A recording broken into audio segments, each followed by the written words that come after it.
Hyperuski. NSECA, current 2023, register now. March 14th to March 18th. Mm-hmm. I should put that in my calendar now. Yeah, you should.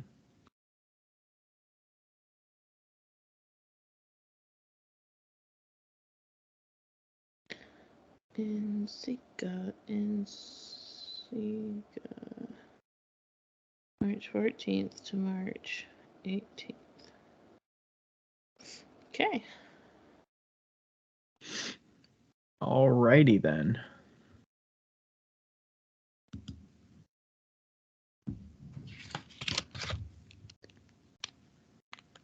You're going to be there. And NSECA. Claycon West.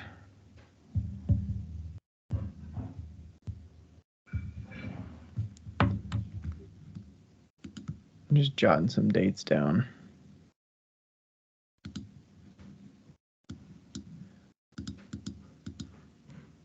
Jan 13 to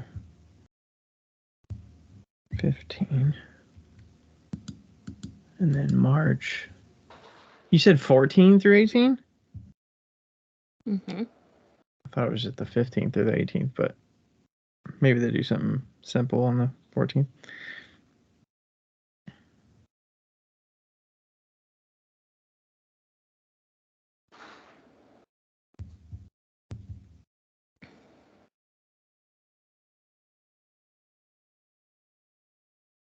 Okay.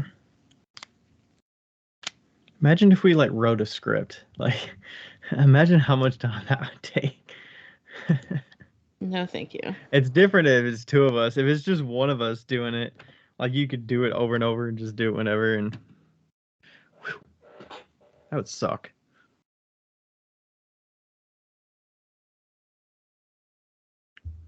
All right.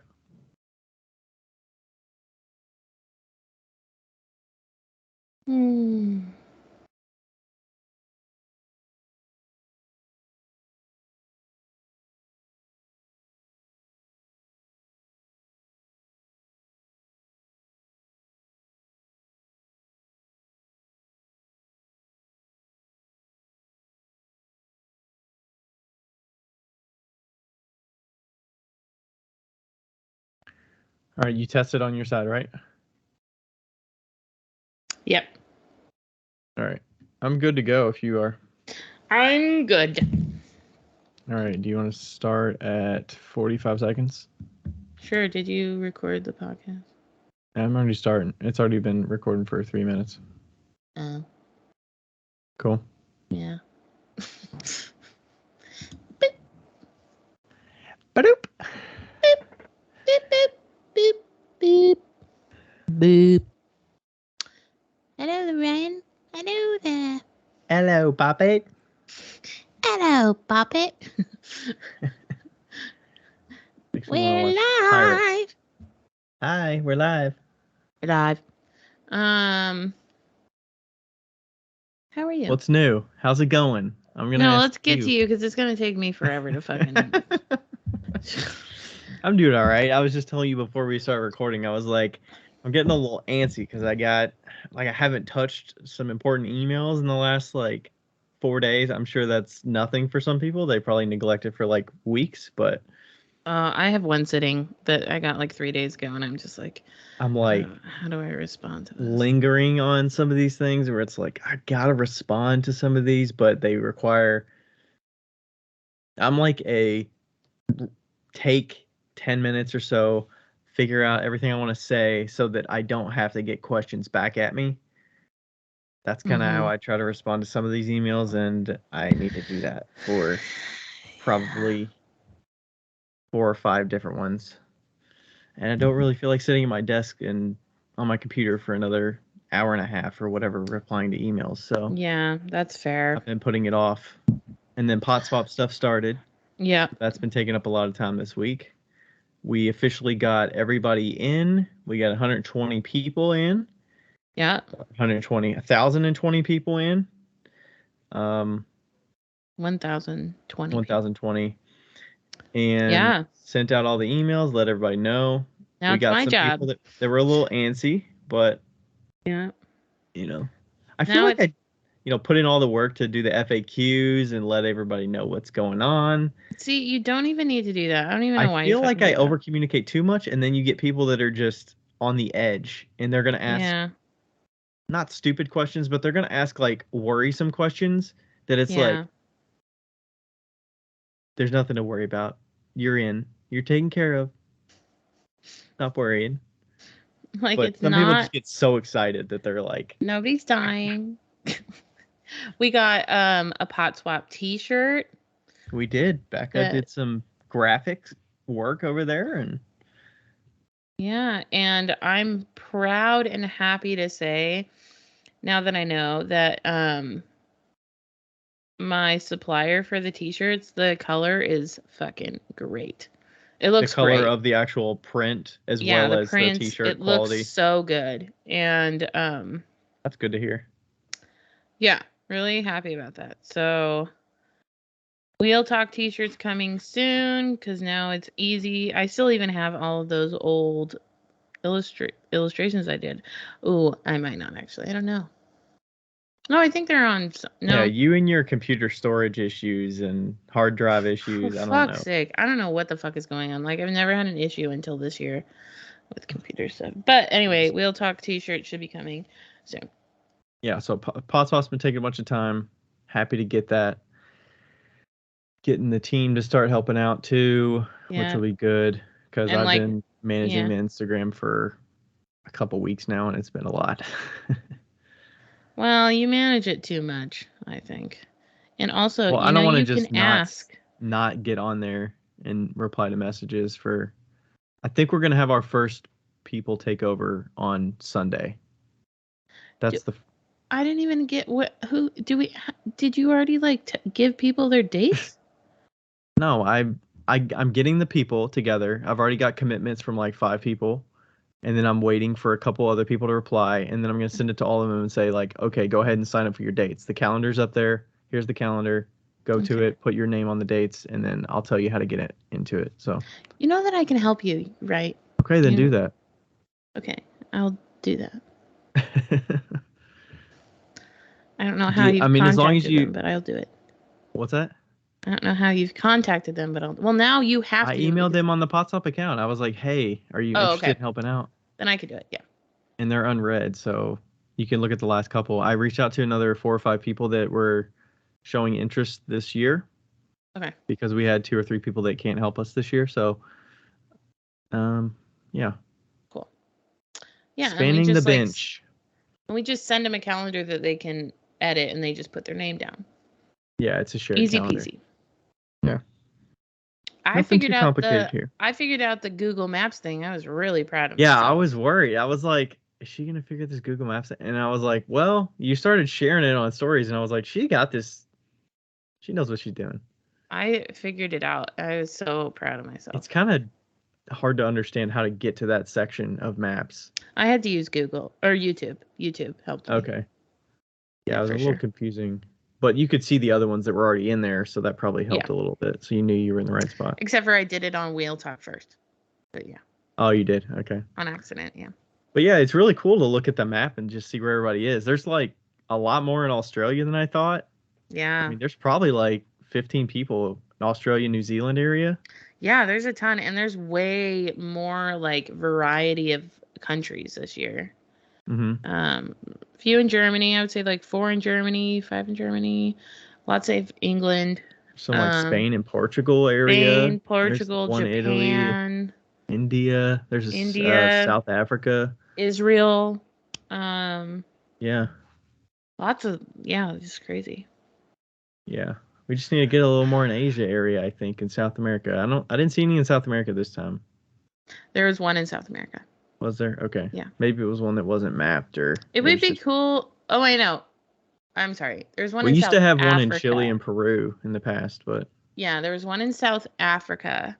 right. It would be cool to get like Middle Africa, but I don't know, obviously It's just based on who sees it as well, because yeah. most of the, I mean, when you sign up, when we started to sign up for the public, we already filled, let's see, we sent it out to about 700 people from last year, Mm-hmm. 720, right? They were in there before. And then we already had like 500, 530 signed up by the time Yeah. the public got access. So more than half of it was already full by the time the public got access, Yeah. Yeah. which is great. I mean, that's, imagine a returning participation rate of 500 out of the 700 That came means back. 500 people had either a good time or hope for a better time this time. I mean, that's pretty good. And a lot of people are just going to forget, or Yeah. they just don't check their email, or they don't look at Instagram as much. You know, it's easy Yeah. to pass by it. Yeah. For sure. Yeah. Yeah. And then you'll get people that'll trickle in there like right when it starts or right after, and they're like, how do I, what's this pot, like somebody messaged me that we've talked to before, and they were like, what's this pot swap thing? And I'm like telling them what it's about, and I'm like, this is what it is, sign ups already, do we just tell you if we want to sign up? And I was like, no, sign ups are already done, like Aw. check in October 2023. I feel bad saying that, but it's like, hey, we can only do so much. We can't have people just find out about it, and like, even if we know you, we can't just like Yeah. let you in. It's not That's fair to other true. people that are like, I missed it. Sorry. Yeah. So, Yep. For sure. but other than that, I've been tidying up the studio, getting a little more time on the wheel. What'd you get? What'd you get this week? I got some shelving units. There you go. So there was a woman in Queen City Clay, which is one of the local studios. She had like a solo space in one of the kind of Mm-hmm. rental areas, and she had these 3 shelving units, very similar to some of the ones I've got, like size wise. So Yeah. they're basically brand new. There That's wasn't even like awesome. dried clay or anything on them. It looked like she set them up and then she didn't even use them. So Oh, wow. I got all 3 units for $90 total. Fuck She yes. was like, I'll sell them to you at like 30 to 40% of what I paid for them. I'm like, Sweet. I mean, all right, I'll take it. She was trying to give it to me for free. She was like, if you're worried about, I was like, what do you want for them price wise? And she's like, I was thinking 90, percentage of what I bought them. But if you're like hard on money, I can give them to you. She's like, I like watching your Instagram and your cats and stuff. And I was And you're like, like, no, no, I'm no, happy to no. pay for them. Like, Happy to pay. Happy to pay. yeah. So I that's was pretty talking sweet. to somebody They today. fit in there perfectly. I was talking to somebody today, and I think this is the coolest thing. It was actually Deanna's mom. And she was saying that she was at the laundromat once, and this lady just came in and just paid for everybody's laundry. Just like put coins in the washer and dryers. And She just like, like walked in, started putting coins in washers, and yeah, walked out.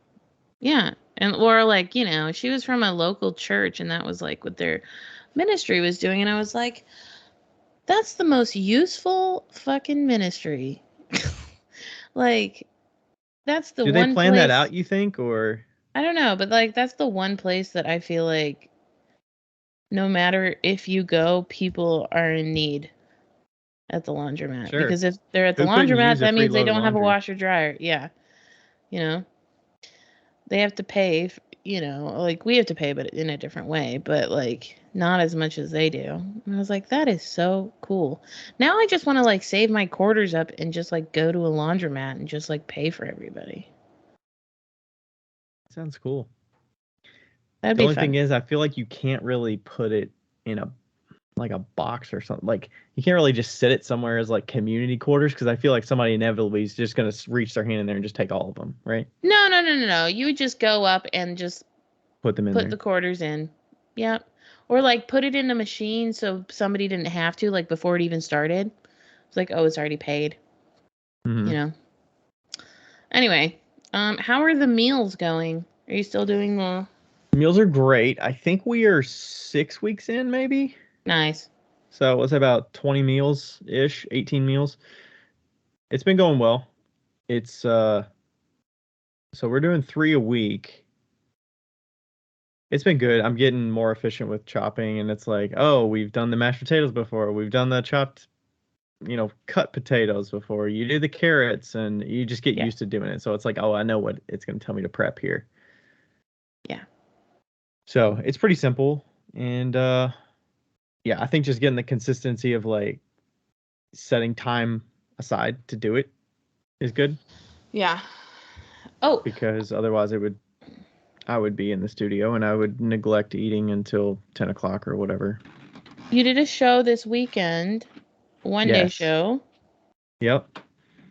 So that was the Mojave. It was called Mojave Roots. It was hosted at Mojave East in Cincinnati, which is like a wedding venue. Mm-hmm. So they specialize in that. They don't really specialize in events market wise. So it was a little bit of a kind of a trial and error for them. It was a ticketed show, $5 a Oh. ticket, and then they had time slots because Oh. they don't have much parking. So they Okay. try to do the time slots to hopefully not get more than I think 150 people in there at once Yeah. because the parking situation kind of sucks. And I ended up selling. It was an 8x8 space, so I had a good amount of space. I ended up selling about $650 worth. Nice. So it wasn't the best show, but I didn't have that great of expectations for it anyways because of it being New. for one, I was iffy about it was newer, but they also advertising wise, I don't think they like told the people that the event was happening until like 2 months before the event, maybe. Mm. So that and it was ticketed, which is a little bit iffy. Yeah. And it was a plant kind of show. So there was a lot of plant vendors and then like soaps and honey and things like that. There were only myself, and another potter there. Mm-hmm. But we talked to the organizers and whatnot throughout the day. And initially, she was talking to me about how they ended up finding me. So I think they were just looking at local artists and vendors and things. And they said I had the biggest Instagram following of the group. And that's part of the part of the reason they picked me to hope that that would help with sales of tickets. But you didn't share it Well, I shared it. beforehand, did you? Yeah, I did. I shared it like over 2 or 3 weeks before, like on the Oh, okay. way to the event. I was sharing it through stories mostly. Okay. And they Um, don't really understand that your Instagram followers are not necessarily from Cincinnati. but yeah, so we talked about that a little bit, and they were just like, "Yeah, we really just like your Instagram, and not like just like the numbers of the Instagram, but they liked how I Yeah. did it, and I was gonna talk to like, yeah, not everybody is local, and there's a lot of potters that follow me. Yeah. Not that you can't get some people there, but they liked that, and then they were cross posting the stuff Mm-hmm. because I was doing a little, intro at the show and all that stuff, showing what was going on. So they were doing really good at cross posting, and yeah, we just had a really good conversation with them at the end of it too because we were spitballing a little bit about what can make it better. Because I was asking them about like why is it ticketed? Why do you what is the ticket paying for? Yeah. And what about the um you know, when you start advertising for the event? Because I was kind of saying, hey, could you get the event on your site as soon as you start inviting artists so that you're on people's radars, like say the date for this event? And they're already improving some of that stuff for the holiday show coming up. But yeah, the ticketed thing was because it's a small parking lot. But I'm like, I mean, you just tell people to carpool, but they also had the vendors park in this like little bitty lot that was pretty much adjacent, like the same lot as the customers were parking. So like I would be willing to go up the street a tenth of a mile and park my vehicle, Yeah. walk back if that meant that they could have another 30 or 50 people How in many the lot. spots do you think there were? They said 150 spots, but there were I think there were 30 vendors there. So I mean that's That's 30 not a vehicles. small parking lot. I don't maybe they said I think they said they sell 150 tickets per time slot. But that doesn't sound like that many people because people come together, right? Yeah, and I So just maybe it's feel 100 like that's not a spots. small parking lot. And if people want to go, they'll park somewhere and they'll walk, you know? Yeah. So I'll give them some feedback about that. But they also Yeah. have to pay for the staff that's there, and they had a wedding the night before. So, and then I was Yeah. asking about the time of the show because it was a noon to 4:30 show on Yeah. a Sunday. I was like, why wasn't it like 11 to 4 or 10 to 4 or 10 to 3:30 Yeah. or something like that? So it was mostly because they were there till 1 o'clock the night before, tearing down the wedding and Yeah. rearranging stuff for the show. And it was the That's same fair. staff that had to get up in the morning and prep. So, That sucks. setup times were a little iffy. They initially gave me like 30 minutes to set up. And then they adjusted it when they sent it out the week before. They were like, okay, we adjusted it. Now your setup time is at 11 for the show that starts at noon because they don't have a lot of space on the side where you enter to have Yeah. 30 people show up at the same time. Interesting. So just little logistical things. So it was good. I'll give them some feedback. But I did there was a woman next to me that has a plant shop, and she was actually really interested in planters. So I might have a little wholesale thing going on with Oh, them. nice. So made a little connection there, and I think we're gonna come up with a wholesale agreement on some planters and maybe some shot glasses that they'll use with air plants, and so we'll Yeah. get a nice little connection here in the Good. winter, and that sometimes that just makes it worth it, whether you have good sales or not. So True. I had a couple shows like that. How was your show? You did one this weekend too. It was a 2-day one though. Yeah, it was rough. It was It rough. was friggin' rough. Was it a series of shows that you've done before? That's like a monthly? So it's called Six Ways Market, and she does this person, I don't know if it's a they That's like them the or a hosting she company her, or but something, right? yeah, the hosting company is Six Ways Market, and the human that runs its name is Beck, and they're awesome, and the show is traditionally, if I understand correctly, really great. Like Rebecca's done it in the past and done really, really well, and it's a vintage and handmade. So It's like a city flea event here in Cincinnati. oh yeah. So it's I here's my perception of what has happened over the couple of years that she's done them. So I think that first of all, vintage has completely taken over. There's probably like 30 handmade and 70 vintage. Wow. Like 70 vintage? well, that's like the percentage, I would Oh, say. The ratio. 70%, 30%. So there's not Yeah. 100 vendors there. I don't know, but there's a lot. There's a lot of freaking vendors there. And so I mean, I was number 72. So Shit. I don't yeah. And it's at a brewery, great brewery, super popular. I think that people are used to it. I think I think that the people that do her shows always do her shows, and so what's the point of going to it after 4 years? You're talking about vendors or you're talking about customers? I think the same vendors do it every single time. And Oh, and so it's like a people are cycle bored. of, hey, let's come to this event that we know who's going to be there. We're going to Right. run the same laps and we're going to see the same Do the people. same things and the same things. Yeah. It's So vintage, so there are new items pieces, like there, new but closing items, but anyway, so it was really, really slow the first day. I made like $328 the first day, and everybody was really slow the first day, and then the especially second when you day, got that many vendors and it's slow. That's yeah, brutal. yeah, and the second day I made 700 something like that. So in the end, I probably made like 900, which is fine. I'm whatever, fine. It's kind of a pricey event though. It was like $200. So Yeah. I only had it because Rebecca had a spot and then she backed out, and so she gave it to me. So normally I wouldn't do it. I wasn't planning And it. she was backing out of a number of shows this year. Is that because of the storefront? Yeah, I think so. So, yeah, so that was sucky, but also I'm happy with the outcome.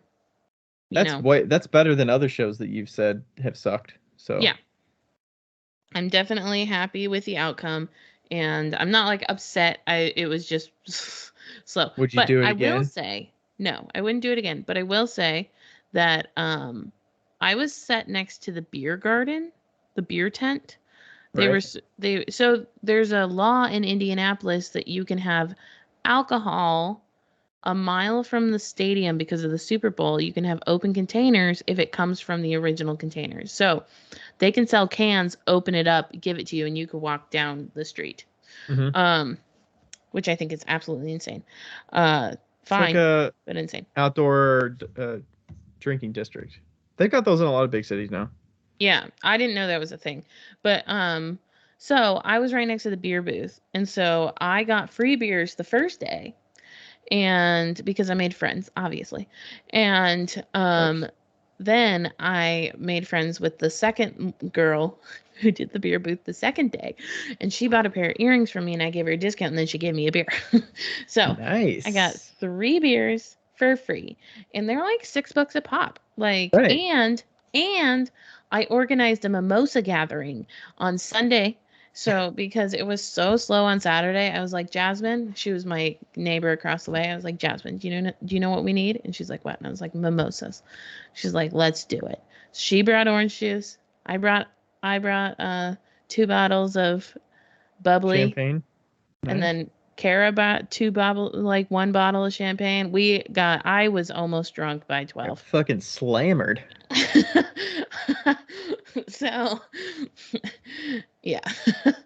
And then I got home and on Tuesday I was doing a consultation and a phone number calls me and I was like, what's that phone number? That looks familiar. So then I quickly peeked at the message, you know how verbally Voicemail. writes it down. Yeah, the voicemail. Yeah. And it was like, hi, this is Bill Estes Chrysler. Your van is here. And so then I freaked out. Wow. And now I have a brand new van. You want a brand new van. You want a brand new van. So I know I'd mentioned this before. I was very, very scared about my about getting approved. I was approved without even literally a thought. Why'd you worry about that? Did they not do that kind of stuff before they even decided to ship you a van, or because they know somebody else would buy it if you didn't get approved? Yeah, they knew somebody else would buy it. That's fine. Oh, okay. Or they want to make sure that your financials are good, even if it takes 3 months or 4 months to get the van there? No, they don't care. Okay. They don't care. They'll sell it. I mean, what do they just have to check your credit and that's... Yeah, so they checked my credit. My credit score is 740. Well, I think the lowest is 733. And that's really just because I only have 1 credit card. And and I had 1 late payment that I didn't know about. That was fun. And yeah, I told them I made $60,000, which turns out actually might be the case this year, which is kind of crazy. And wow. Yeah, it might be a little less than that, but so you just verbally tell them, and that's it on the little paper. Yeah, they didn't even check my bank statements. You could have put anything in there. I could have put $100,000, and they would have been like, "Sweet." And I mean, I didn't lie. But I mean, the thing is, the bank is the thing that's approving the loan. It's not like the Chrysler is going to be on the hook for the loan. Like, the bank is what's giving you the loan, so they're the one you're on the hook with, probably. Right. Yeah, I don't know. I have heard that it's a lot easier to get approved through a dealership, rather than walking into a bank and being like, "Hey, can you give me a loan?" They'll look at your fucking bank statements, But right. Yeah, it was so easy, and the guy knew I was super nervous. I don't know why I was so nervous. Probably because I don't know. It's just because it's a big investment. You yeah, just it's $54,000. Right. And so he was like, he called me. I was sitting in my bed and I was like, hello. I was like, hey. It's so funny. He's like, hey, it's Andrew. I'm like, oh, hi. Got a van for me, buddy? Yeah. So I went in yesterday and I Okay, yeah, it was yesterday. Sarah, my coworker, her boyfriend, went with me. Works for insurance. He's very analytical and he knows numbers. And he's also like 42. So it was like, hey, please be my, husband figure or whatever type figure. That's also not going to be like gonna like call somebody out if they're being sleazy. Because those motherfuckers take advantage of you hardcore. So You're talking about all the packages and shit like that? yeah, yeah. So like the dealers were fine. Like the actual like car salesman, he was great. His name was Eli. Sweet Mm-hmm. dude. Um, they were awesome, and Andrew was awesome. And I went in and I was like, hey, I'd love to trade my car in if I can get the amount that I need. And I had put in a thing for Carvana, Mm-hmm. and they were going to give me $4,200. My car, and I know this sounds ridiculous, my car is a 2014 Subaru Forester, but it has 143,000 miles on it. So, and it also has a hole in the ceiling and a hole in the center console, and Those are nothing. Those are aesthetic things. the back seat doesn't work, and it's got some electrical issues, and it's got some other things. The horn doesn't work. Oh my gosh. So, like, there's some things. And I was gonna give it to Carvana because I didn't want to give it to a person because then I would feel guilty as shit. Right. And but I'll give it to a dealership. That's fine. I mean, So that's they part of gave what you're me paying for, or what they give you less because they've got to make the profit, right? right. So so Carvana had offered $4,200, and I said I want 45, and they gave me 43, and I was like, great. The dealership Let gave you 43. Yeah, the dealership gave me 43 plus a tax credit, so it came out to 46. I was like, awesome. Let's do it. Keep in mind that my entire booth is in the back of my car. So, and it's not clean at all. So, You've got as much pottery in there that's probably worth $4,600 compared to seriously. the price of the vehicle. Yeah. The fucking pottery is worth more than the vehicle. The tent is half of that price, probably. Yeah. Uh, and so, yeah, they like show me this van. It is so massive, Ryan. Like we were talking about it before this, but it is like Deanna walked up to it today and she was like, wow, it didn't look that big from a long ways away, but when when you're right next to it, Did you wow. actually see the same kind of van at the dealership when you were Oh yeah, test I driving knew and what it stuff? was gonna. Oh, I didn't test drive a damn thing. I knew it was gonna be like that. Okay, you just didn't know. It seems like you probably would have drove a similar size, but it wasn't the extended thing or whatever. No, I don't care. I know I can drive big things. It's not a big issue for me. Like I know Yeah. what they feel I like, mean, you're not just gonna like trade it in or something, but it's. Yeah, like I know what they feel like. It's not like I didn't even test drive it before I bought it. I sat in the seat and I was like, "Great, this is great. Let's go inside." Uh, like, but this guy. So I said this before, but the guy ordered it. He ordered two vans, and then he dropped the ball a week before I got to the dealership, and it was the exact van I wanted, except for like all these extra things. Um, and I was like, perfect. I'll take that one. and and so it's got fucking remote start. It's got one of the key thingies where you just like push the button. It's got Push to start. yeah, that. It's got Have a like a backup camera. It's yeah. got the all around camera. So like when you're backing up, you can also look on the sides and like see if you're in the lines. It's got Oh, it does. Like it shows it on the screen, this yeah. side. Yeah, it shows like the Oh, top of the van and like what's on the sides. what? Yeah. And it has the mirrors flip in, like, they like Right. like electrically go That's cool. Yeah, and mine like do that if I lock the car. The mirrors will fold in. yeah, they just like and then it's got CarPlay, it's got like all the thingies. Oh, this is really small, but it has like a phone holder in Oh, it it. does. And it has a little hole so you can still like leave it charged while you're holding the Sweet. phone. Like, it's the small Conveniences. things, you know. These things add up. They do add up. So, yeah, and so, but anyway, I went into like the finance, and the finance guy was like, name's Mark, and Joe was like, I don't like the feel of that guy. He's like, his vibe is not okay. And we went into the finance thing, and he was training some lady, and she basically was like, okay, well, it's gonna be this and this and this, and she turns the iPad to me and goes, you just need to sign here, and I was like, excuse me. We're not going to talk through any of these things I'm signing? I was like, hello, I'm purchasing a $54,000 car. I need to know what's added. Like, because he was like, well, how often do you drive? Are you going to be driving? I was like, plan on 20K a year. And, which it will be less, but, and I wanted an extended warranty, but, so originally, I know I'm all over the place. I'm sorry. This is a brand new car, right? 0 miles? Yeah, this is 2023. It's not even on the fucking drop-down menus for cars yet. Like, oh my gosh. It is. So it must come with some manufacturer warranty, correct? Right. But this car doesn't even exist. Like, it's like so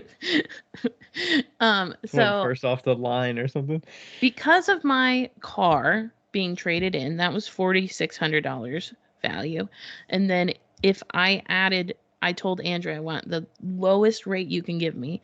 And if I added $3,500, I could get a 6%, 6.7% APR, which seems ridiculous, but that's what it is right now. And that brought my monthly payment to $840. Okay.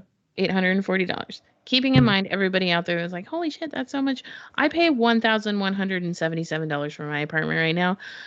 This is going to be my apartment. Most people probably pay about $1,000 plus for their housing situation. Yeah, so this will be my house. So this is not a car payment. This is a house payment. Then I go into the finance office, and she goes, okay, so it's going to be $930 a month. And I was like, no. Andrew just said it was going to be $840. And I was like, can you please talk me through what is all of the added costs? And they're like, well, we put a tire warranty on there, and it's $10 a month, so it adds up to be $1,000. But if you break a tire, you can just come and get it fixed. And I was like, yeah, I can also get one fixed at fucking Discount Tires. And I can get a new tire for like, I mean, I'm sure they're not $200, but they're, a little bit heavier duty than that, but it's not going to cost $1,000. Yeah, it's not going to cost me $1,000, and I don't hit curbs very often. I know I hit one once this year, but I'm done. Now I know. And so tire warranty, and what else? And I was like, okay, well, take that off. And they're like, well, the key fob is $200. And I was like, well, I don't need another key fob. I'm not going to lose this one. And then... Do they have a physical key that you can use as a backup or something? Yeah. It's pretty cool. I'll show you. And then he was like, I go, okay. And I said, well, how much is the extended warranty? And they're like, oh, well, it's $4,300. And I was like, and Joe looks at me and goes, that's the cost of the car that you just traded in. And I was like, fuck. And he was like, I wouldn't do it. And I was like, oh. And I'm like, the manufacturer warranty probably covers at least 50,000 miles, I would suspect. No? The manufacturer warranty covers 36,000 miles or 3 years. And then the powertrain is 60,000, 6 years. So like the electrical, because all these, apparently these new cars, like the electrical warranty is really important. Because there's a lot of sensors and all that shit, I'm sure. All the things. And so I'm like freaking out because they're like trying to make me like make a decision, and the guy's like, I get a warranty on everything, blah blah blah blah blah. And you're in the business of selling warranties, motherfucker. No shit, you're gonna tell me whatever. And I was like, well, I wanted the extended warranty, but I wasn't going to do it unless they like added it in without like an extra cost or anything like that. And so then I call my mom and I'm like, Mom, get Dad. And then she goes, well, is the warranty in the loan? And I was like, yeah. And she goes, can you pay cash for it? And I was like, I don't know. And then she goes, do you have to buy it now? Oh, you're saying, yeah. You're saying like pay for the warranty so it doesn't get interest accrued on it, right? Right. And she's like, do you have to buy it now? And I was like, I don't know. So I like asked them, and you could see like their heart drop.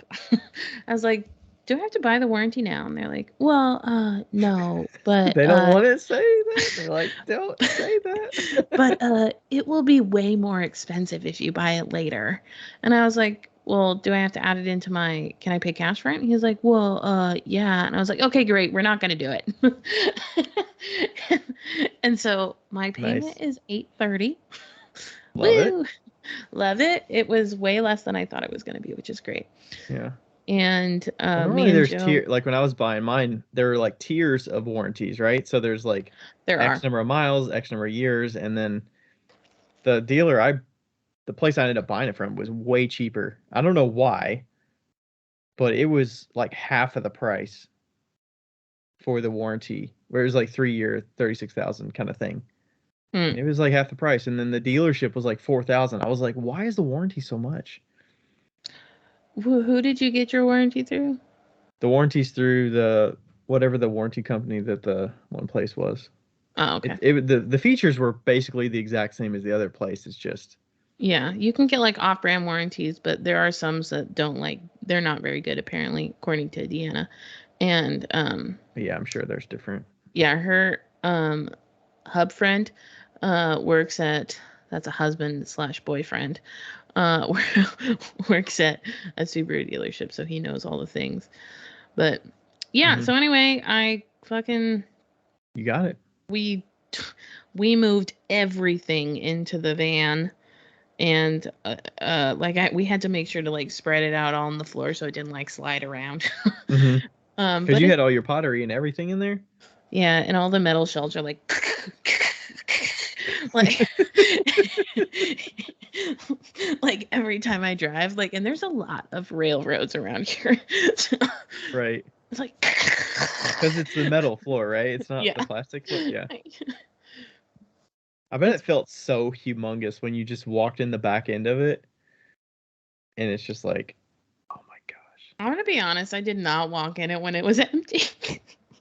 Oh, you didn't? You just started throwing shit in there? Yeah, I know. I'm like, don't test drive, don't walk in it. I did that with my last car too. You know, I bought the Subaru for the sole purpose of sleeping in the back.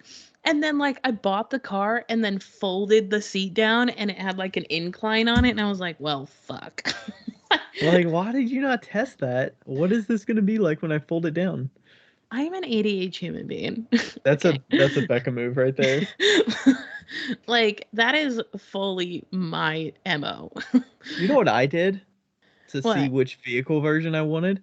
I would fucking YouTube how to fold the seats down in a Transit 2014 and see like how to fold them down. What's the height gonna look like? Is it gonna be semi I flat? would How much do room that am I? now. I would do that if I was using it for like transporting things, like for sure.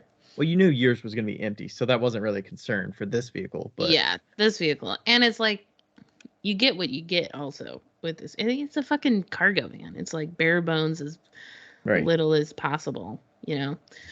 So I was walking the neighborhood the other day, and I saw the Amazon trucks, and I'm like, those are fucking Dodge ProMasters. Like that's probably why there's not many Dodge ProMasters out there because Amazon's scooping no, up so that many is of them. exactly why there are none. Yeah, that makes Yeah. sense. And they get them all serviced at all the Dodge dealerships and stuff. Like there's yeah. That's a great business for Dodge there. They're like, we're fucking set. Yeah. Don't piss them off. Don't Yeah, mess anything up, and we're they set for are years. set. They are set. And yeah, honestly, it drives really well. I'm still figuring out the miles per gallon because it is so brand new. You can't look it up on the internet. Um, Can you just look at what the last couple of years have been on it and well, estimate? I like Joe found something completely different than what I found. So, but right now, okay, I've been driving it for almost 100 miles.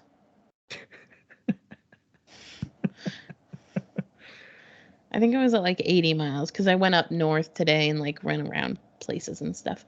And I've hit, I think it says 16.5 miles per gallon average. So What is I'm yours guessing it's a get? V8, right? Or V6? It's a V6. V6, okay. What does yours get? Mine's a 4-cylinder. It gets about 25, I think. That's really good. Yeah, so Mine's just like my SUV, yeah. the Nissan. I did some research and some of them said they get almost 24 on the highway, and I don't know if that's true. Maybe that's if they're completely empty. Yeah, I don't know. I mean, they're going to give you the best possible case, right? They're going to Right, give you speed limit obviously. on a 55-mile-an-hour highway going 55 Yeah, with the wind going with you. I don't with you, know. not against you. With a downdraft. Um, yeah. So, yeah, I feel good. I don't regret anything. I feel good about this. What was the time period? Was it about a couple months? I think it was Since 1.5 months. month and a half. Okay. Month and a half. It's not too bad. And I'm giving my notice for my apartment on November 1st so that I will be out January 1st.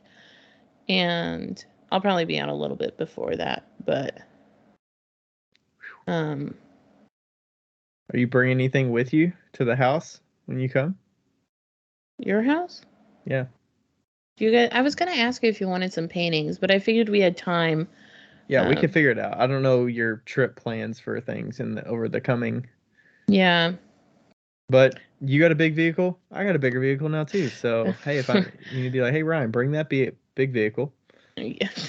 Yeah, well, I'm going down to your Christmas party at your mom's house, so we can. Okay. You coming to Yeah. that and Thanksgiving? Or are you talking about Yes. the other? I'm cooking Thanksgiving. Right. Are you coming to the party too? Yeah. Okay. Sweet. That's like I'm 2 gonna weekends try in a at row. least. Yeah, I'm gonna try at least. And That'll be yeah, fun. unless I have a show. But Okay. I mean, we have the West Side Market on the Saturday after Thanksgiving. okay. So maybe I'll just um But okay. we can figure it out. We'll figure it out. Yeah. But yeah, so I'm like really happy. I'm glad. I was super stressing about selling the Subaru. I'm so It's happy. off your hands now. So happy. He was like, "You don't by any chance have the title, do you?" And I was like, "Right here." And he was like, "Whoa." And I was like, "I'm a fucking genius, man. What up?" That was the finance guy you said that to? No, I said it to Andrew. Oh, I was like, this has got to be the cool dude that you were like, hey. Yeah. I was like, "You're never gonna forget us." I also did give them 2 shitty cups. Nice. Yeah, it's not like they have a stamp or anything, but their wives will like it. Why wouldn't they like it? Well, Andrew was like, "My wife is gonna love this." Okay, there you go. So, yeah, but and everybody keeps asking me, "What are you gonna name it? What are you gonna name it?" And I don't know because I feel like it's really cliche to name your van. But I'm thinking if I have to name it, it's gonna have to be like the Big Lebowski or the Dude, you know, like. Are you gonna sticker out the back end of it? Probably. I was a little sad when I saw the Subaru. I was like, all those stickers. I know. But I mean, you're not gonna take them off, so. I know. It's okay though, because I have a few stickers that I've been saving. I got a There you go. Snarf's sandwich sticker. I have Nice. I have a community clay sticker. I've got a few that I've been saving. Okay. Yeah. I know. Sweet. I need to get don't drink and park accidents cause people. That is a classic sticker that I've had on every single vehicle, so that needs I to like that stay. one. That's pretty good. That's a great one. Also, save a tree, eat a beaver. Or no, not that one. I don't Save a know that cow. one. Save a cow, eat a vegetarian. That one's really rude, but I still think it's funny. Even though I am Save a cow, eat a vegetarian. eat a vegetarian. P.S. I love the vegetarians. I also love the vegans. I cook for you guys all the time. I just think that's a really funny sticker. uh, and yeah, so yeah, excited. Yeah, and I don't know. I'm gonna build, like we said before, I'm gonna build it out really slowly.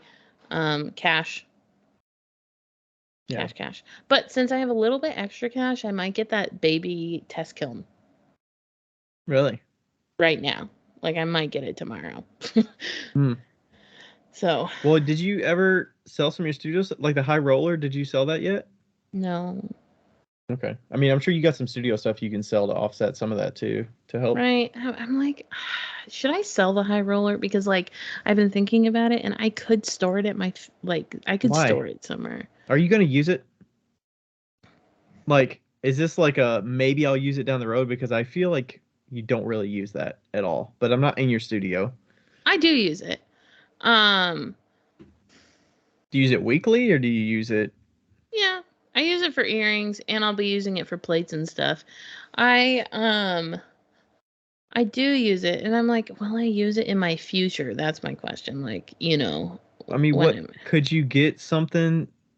How much money could you get for it? I mean, probably could you get 1,000, at least 1,000.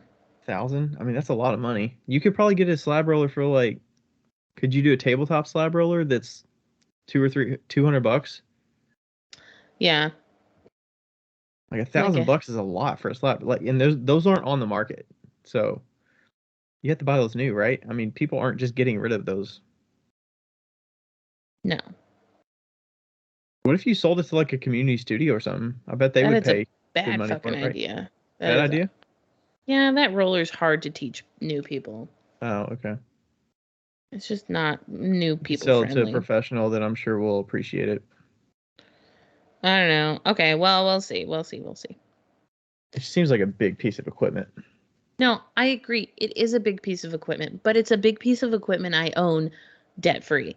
Like it's What about your kiln? You're trying to get rid of your kiln? not necessarily, not yet. You were the one that was trying to get rid of my kiln. I wasn't I trying to get rid of it. You were like, maybe I'll just sell the kiln. And I was like, you just fucking bought the kiln. I That thing's got like 100 miles on it.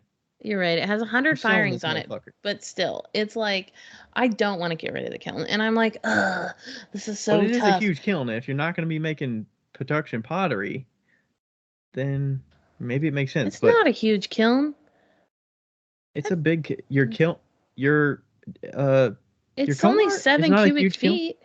That's a big kiln when you're making jewelry. You don't need a fucking 7 cubic foot kiln. Oh, yeah, I know that. That's why I'm getting the little baby kiln. Mm-hmm. Yeah.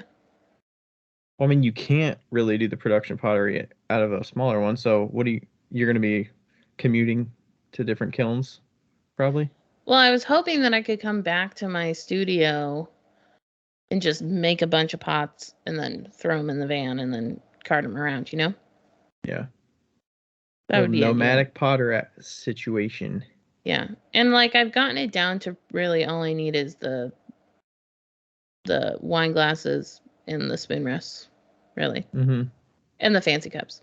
That's it, which are wine glasses. So I mean, like that's easy to store, and like Yeah. it looks like I have a lot more when I have the jewelry with it. Also, this weekend, so many people bought the wine glasses, and I upped them to $30. Didn't even fucking blink. The shitty wine glasses? Mm-hmm. The minute wine glasses? I'm a little nervous about this $20 spoon rest situation. Rachel keeps trying to talk me out of it because she's like, what the fuck does Becca know? But I had tons of people buy spoon rests this weekend too. They didn't even blink an eye. okay. Not a lot of eyes blinking over there for you. No, no blinking of eyes. But you said it was a shitty show. Well, of what they bought. I mean, Mid like it shitty was show. shitty because there was nobody there. Like the people that actually bought stuff. Okay. There just needed to be a bigger crowd of people to. Look, you can't. Okay, if you make your fucking spoon rest $15, I'm making them $15. Like they've got to be That's the same fine, but I price. was gonna say I'm willing to go up to 18. 20 is a little pushing it for me when they're already 15. But 18's fine. We'll do 18. All right. Can you please make me a sign that says 18? I mean, Rachel's going to have to handwrite it, but yeah. Okay, well, her handwriting's better than mine. I think I need an 18 one for the next year anyway, so I'll... it's too soon. I can't get the... Oh, wait, no, woman I to have make a them for sign. me. Never mind. I have a sign. Oh, man, people are probably hating us right now. They probably fucking despise us. 51 minutes in. We haven't talked a single thing about... Well, we talked about some pottery, but that's what the show was going to be today. That's just the way it is. That's the way the cookie crumbles. You can't hit it out of the ballpark every time. No, you can't. Plus, it was a big day. It's a big day. It was. It is. Oh, also, can I say something that might be helpful to some people? So I've been like testing glues because I'm putting backs on earrings, Mm-hmm. And so naturally, my first thought was E6000. So I got some E6000. Total shit. Did not work at all. Yeah, I think that it does, but it takes 3 days to cure. 3 days. Shit. 3 days. Did you rock tumble these that you were gluing it to? Yeah, but they were still kind of rough. They were like the surface of the clay tumbled. Doesn't necessarily mean it wasn't working. Right, and you're putting the post like in it. It's got a little indent, It's got a little a hole in it. In the back of your earrings? Yeah, like the edge of this pen. Oh, okay. So you're putting the post inside that, so it's like in the hole, like that. Okay. And so E6000 was a no-go. And then I tried 2-part epoxy, and that was good and bad. So like half of them didn't work, but half of them did. But now I'm trying Loctite gel super glue. That's my next test. Experimentation. Next test. Okay. So I think this one's gonna be a winner. Nice. My brother actually used to work in the Loctite warehouse in Louisville. He did some inventory stuff for some... It's expensive. Like it's 0.14 ounces for $6. Wow. Gorilla super glue is 0.54 ounces for about $6. So. Okay. I would have thought the 2-part epoxy would be pretty good. I mean, that's usually what I use for a bunch of different stuff, but you probably got to get the consistency just right. Yeah, you have to make sure it's like exact. And You're not an exact. No. I fucking grew up on 2-part epoxy. My dad always had it in the drawers, and he's like, all right, 2-part epoxy. Like the EB Weld shit. I think. The JB Weld. That's what I have. JB Weld. All right. JB Weld. Yeah. Yeah, no, I'm not a 2-part epoxy. Do you get the contraption that has them side by side? Still the same. Still did that, and I still did it wrong. I mean, all you do is squeeze it out and just use a toothpick and stir it up, and then you put it on. You're right. Did that not happen? It's, no. I don't know what went wrong, but I mean, I used to use 2-part epoxy on a lot of things. I feel like there is one that mixes it for you. That's what I want. I want one that like mixes it for you. So you need a side by side and you need a mixer in it. Yeah. I want it side by side to squeeze into a tube that like swirls it around and then squeezes it out. Oh my, I feel like you're asking a lot. I don't think that's too much to ask for. There's fucking directions for a reason.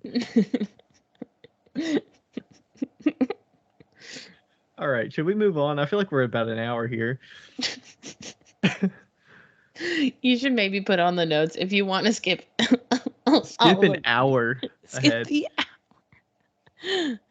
Oh. We'll get to it eventually. Maybe. Probably not. All right, should I ask this listener question? Yeah. All right, listener question from the Untortured Artist with underscores between those. So I have a question for a question or two. I just wanted to throw your direction and see if you guys have episodes that discuss this or know of any artists that may specialize in extrusion pieces. We just got a new extruder at my college studio, and I was curious if you guys had any extruder die ideas or maybe shapes that you found useful or interesting to play with. So, did you ever have an extruder at your studio or play with one? Yeah. Was it I like the got heavy like duty wall ones? yeah, and it was like a cheapo, really shitty one. I think that I've seen, probably the best one is the handy dandy clay extruder from what I've seen. I don't know the differences. I just know that they're like really heavy steel. The ones that I've seen that are like legit. They don't look very fancy, but they get the job done. Yeah, so I would say that the most useful die that you're going to make or have would be a handle die. We should probably look up what this person makes. Because I had a different idea of what would be the best thing. Huh. Well, I think so Rebecca extrudes all of her handles at the store at Gravesco, and I really like the way they feel. They're not bad. This is Sean. Sean Spellinger. So it's a college setting. Yeah. Making some bowls, some mugs. Kind of testing things out. So the one thing I was going to say that was really useful, even when you're out of school, is to use a fucking test tile die. Test tile die, yes. That's great. So I had one that was it's basically just a square, and then you just extrude it out, and it's just a long tube, square, whatever, and then I just cut them into sections, and then I would put holes in them if you want to hang them or whatever, and put texture on them. Yeah. And then I literally left college with like 100 test tile pieces. Yeah. Of the clay, and I had some extra like college clay that I was able to use. So yeah, test tiles, that's my go-to. Sure, there's dies out there that are like kind of an angled L, kind of an arrow sort of shape that you could get as well. They're like self-standing. Those ones you can put like waves in them so that you can make them so they have a little texture built into it. it. Have a little resistance. I also so he's going for test tiles. I'm going for handles, and one thing that Rebecca does that I think is just brilliant is a soap dish. Soap dish. Okay. The other thing I was thinking was, I feel like you mentioned that before, right? It's like a kind of a U shape. Is that what it is? No, it's square. So I have one in my shower, but it's it's like a rectangle, and then it's got high waves so the soap can drain, and then on the bottom it has low waves so it sits. So what does the profile of that look like in the die? It looks like this. And is it it's a solid form? Like not like cutting it or something. It looks like this.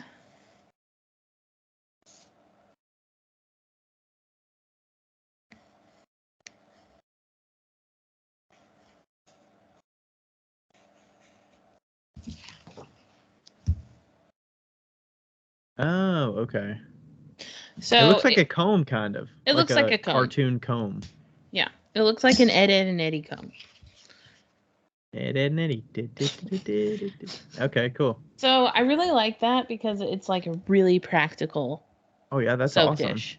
It's fantastic. It's like the best soap dish, and how easy that is. You just poop that thing out and just cut it up and smooth out the lines, and you're all good. Great idea. Yeah. I think there's like unlimited possibilities for extrusions. Isn't there like a U-shaped thing that somebody was mentioning that would be good for? Is that for like a sponge holder or something? Oh, you could. Oh my god, you could totally make sponge holders with an extruder. That would be so good. You'd have to make like a U with little feet. You know. Oh, it stood up. You should do that. Doable. You should for sure do that. Somebody should. That'd be so much better than throwing them. We were talking about before when we read the question. I was like, are there people that extrude kind of a sort of like a teardrop shape, but it's like tapered a little bit, and kind of like how people coil build or slab build? You would extrude out a piece that you could easily like build onto Build itself onto and it. That'd be join cool. it as you're building up a pot Yeah. vertically on the wheel. And you could probably have an extruded, 2 or 3 inch section of clay and then Yeah. join it with what's there and then like paddle it or whatever. I don't know if it's like Yeah. There is some lady on Instagram. I follow her. I don't remember her name, but she extrudes pieces that are almost like a V shape, and then she uses them for her pieces. Like she makes dishes out of them, and the way she does it is really cool. But like so she's extruding a V and she's cutting it up and like attaching it to different pieces. like she's extruding the V, and that V, like the bottom is part of a dish. It's like, I can't explain it, but like the two bottoms of the V get connected, and then there's the walls and stuff, and it becomes like almost like a, I don't know. It's hard But to. It's hard to explain. It just sounds like a little like moat or something like. Yeah, it kind of looks like a moat. Yeah. So she attaches the V, the pointed side of the V to something. I don't For like a remember. wall. It seems kind of weird. You know what? Maybe I'm just misunderstanding. Oh, I found it. I found it. All right, what's her Instagram? Wait, did I find it? Yes, I did. It's Ashen Wren Ceramics. ASHENWREN Ceramics. And so she takes.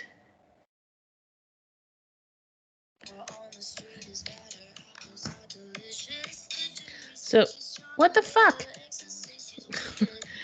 Go ahead. Okay, so she's making I was looking for one of the things on here. Oh, I can see looks like a dome shape though. It doesn't really look like a. She's making pillboxes. That's cool.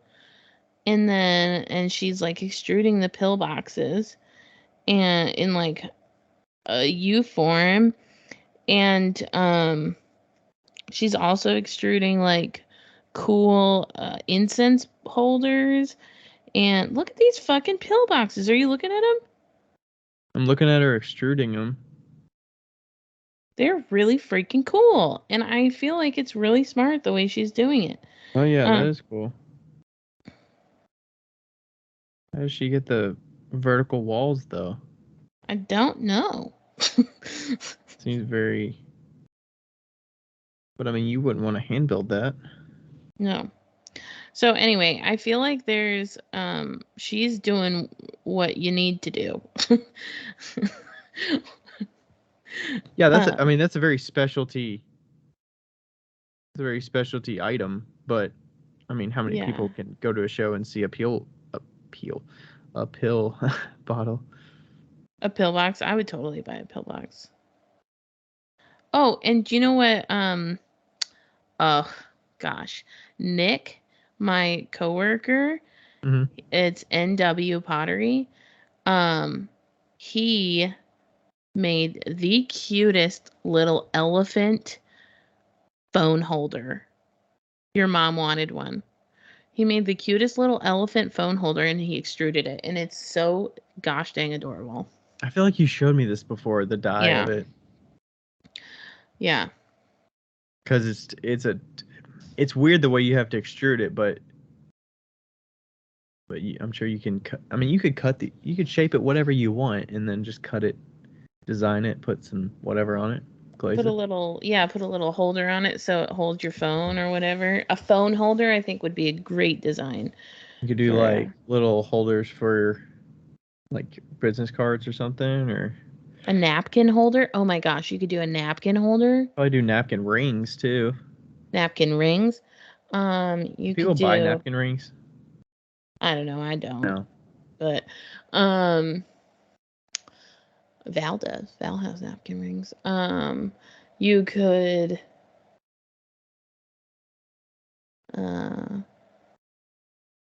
Can we just say possibilities are endless and move on? Quite literally endless. But we've got a few things. Oh, also I wanted to say one little trick. Okay, so as you are extruding, what I recommend is getting any plastic bag that you get from the grocery store. And especially if you have a pugger, you can put the log that you're going to put into the extruder into the plastic bag and just poke a hole with your finger in the bottom of it and then put it into the extruder. And then when you extrude out, all of the clay will just be squished up in the bag and it doesn't go into your extruder. How big of a bag? Like a tall kitchen bag? Like So it grocery goes the bag. length. No, a little grocery bag. But isn't the extruder way deeper than that? Isn't it going to get all... Well, I guess it depends on how much clay you're putting in there, but... Even then, I feel like it's pretty big enough. Yeah. Okay. I remember cleaning those things sucked whenever... It does suck. That's why I recommend putting it in a plastic bag, because then you don't have to clean it. Okay. That's my trick. Is there a preference of clay moisture level with the extruder? I don't know. Fresh out of the bag, or do you want it a little firmer? I think fresh out of the bag, probably. Yeah. But also, if you do the bag trick, you do have to like puncture the bag somehow in the bottom so that it does like have a way to escape. Yeah, have a way to escape. Of course, yeah. Okay. Yeah. Sweet. Okay, what's our next question? Are we just talking about our topic? Because I feel like we're pretty far in here. We just spent an hour talking about absolutely nothing and 8 minutes talking about extruders. Do you want me to ask the next question then? I like that second question. Okay, ask it. Okay. We're just playing on the fly here, people. We're having fun tonight. I love the transparency of you both sharing what your sales were after a show. My price range is from $4 to $65. I have a lot of lower priced items for sale. My average sale per person at my most recent show was $28. I have been scoffed at by other potters at art shows for offering lower priced items. Well, fuck them. She didn't say that. Becca added that. I said that. Because you should not say that regardless. At my most recent show, I was one sale away from having $6,000 in sales. It was a 2-day show. I really would like to know how my sales compare to other potters at the show who offer only higher price. Oh, that show only. Okay. I would really like to see how my sales compare to other potters at the shows who offer only higher priced items. My question is, have you asked other potters at a show how much their sales were? If so, how do you go about it? Keep in mind that these are juried art shows and a lot of them act like their shit don't stink. I fucking love that. I know, and it's so fucking true. And that's the watering can pottery. The watering can pottery. All right, good question here. All right. Also, can I just say congrats? Yeah, congrats. $6,000. That's great. That's nothing to scoff at. Yeah, and that's great. Those other potters, I will say this: if they're $4 items, don't take any time at all, then they're worth $4. If they take some time and you're not getting paid for your $4, maybe make them 6. Yeah. Or 8. But I think that it is absolutely okay that you have lower priced items. Clearly it's working for you. Make sure you're not working too hard. Okay, now, how do we ask other people how much money they make at a show? Let's talk about that. Okay. So, obviously it depends on if I know the person or not. Usually, I will get into it by offering them how much I made, if it's within the realm. If they're like, how did you do today? I was like, oh, well, I was expecting blah, blah, blah, blah. I sold about $3,500. Pretty good. Like, I'll just kind of tease it in there if I want to throw it in there. If I don't, then I don't. But if it's people that I see over and over and I know them pretty well, I'll like offer that up. Mm-hmm. And if they want to say, they can say. I'm not going to directly ask them, hey, how was your show today? I'm not going to say, how were your sales today? I'm going to just be like, hey, how'd you feel like the show went today for you? Yeah. And then if they want to offer it, I just don't want to put them in a position where they have to answer with a number directly if they don't want to, if they're not comfortable with it. Because just because I'm comfortable sharing that doesn't mean they have to be, or they are. Yeah. So I think that's how I would generally approach it. Yeah. Usually I also don't really, unless it's somebody I know, I don't really care how their sales were. Like, unless I'm wondering about if they've done other shows that I'm interested in, or how did this sales here compare to the sales that you did at this other show that I saw you at, or whatever.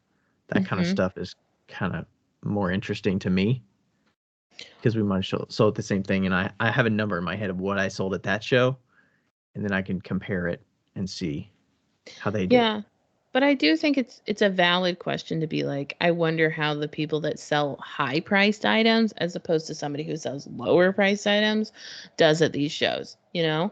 Like, am I selling myself short, or are they, shooting for the moon? Do you think the number is a little bit, the number might not be the best gauge for that? The sales amount that you sold may not be the best gauge. I think maybe the percentage of your sales, like inventory wise, how much of your inventory did you sell to make that $6,000? That kind of relates, because we were talking to Tim recently and he was like, maybe you sold $6,000, but you depleted 75% of your booth, or Right. I think that, and then how many other shows do you have? That might be also a factor that I would wonder. You sold $6,000, but do you have nothing left in your booth? Right. So I feel like, yeah, I mean, but also, like, the people that are selling higher price items don't have to sell as much as the people selling lower priced items. So, there is that. I think that Sarah is a good example. Like, we had Sarah on last week, and she mentioned that she made like 4,000 or 3,000 at Penrod or something, Michiana or something. Yeah. But I mean, like, that's typical a show for her. And she's not like packing her booth, and her pots are expensive. Like, she's not. Yeah. Her average price is probably your top end price. Right. Her average price is 70. And yeah. Yeah. So, like, but they don't have to attract as many buyers to, yeah. right? They don't need as many buyers, right, to reach that 6,000 right. as you would to reach 6,000. But they might work a lot fucking harder for that 6,000, than you did. That's true. Yeah. If they probably have to talk about the process a lot more to sell $100 mug than it is to say, let's say I sell a mug for $28. Do I have to sell that mug? Or is it more they like the color, they like the feel of the handle, and it's within their price range? Yeah. Oh, I was going to say how I tell people and ask people. So, if you asked other potters at a show how much their sales were, if so, how do you go about it? I'm also looking up. Did you look up the watering can potteries pieces? I did not. I think I've pretty seen her good. Stuff before. Okay. So how I would normally go up to somebody is I will just kind of like, I guess I'll just sort of say, like, I'd go up and be like, hey, Ryan, how are you doing? And be like, are you like one of those type of people that likes to share like numbers? Are you like in competition, or are you kind of like hoping that everybody does well? That's you what do that I with ask. a complete stranger? Yes. Okay. I mean, like, I'll start off a conversation. I think it's important to like start off a conversation and like have that. Yeah. So, I think it's definitely easier to do that with your neighbors too, if you've already like with built your a little neighbors, rapport with them. Like at this last show, we were all kind of like, what did you make? Because, and I think that it's, I do not necessarily ask, but I would say, like, what I'll say is, I'm just curious, like, what does a good show mean? and you To don't have you. to, yeah, to you. And it's like, and I'll say, now you don't necessarily have to tell me, but if you're comfortable, I would love to hear what a good show is for you. Um, and I also always say, I'm not in competition. I want everybody to do super well at these shows. And, um, and like, but you kind of have to feel it out. You usually know right away if they're never going to tell you anything. Now, I know people that have done shows and they actually can't tell their people. Like, I knew somebody that did like a farmer's market, and the farmer's market was so good for her that she like literally couldn't tell anybody how much she made because people would be like, what the fuck? you What do you know, mean? like she would make $3,000 at a farmer's market. And, But people could infer how good her selling was, whether they know a number or not. Like if people are lining up and they're continually walking away with stuff, they could be like, okay, well, her average price item is $40 and she's had customers all day. She probably made a lot of money. Ryan, that's you. You would do that.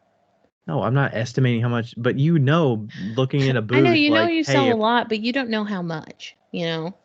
Like you just don't know how much. you could figure that out. You could figure that out.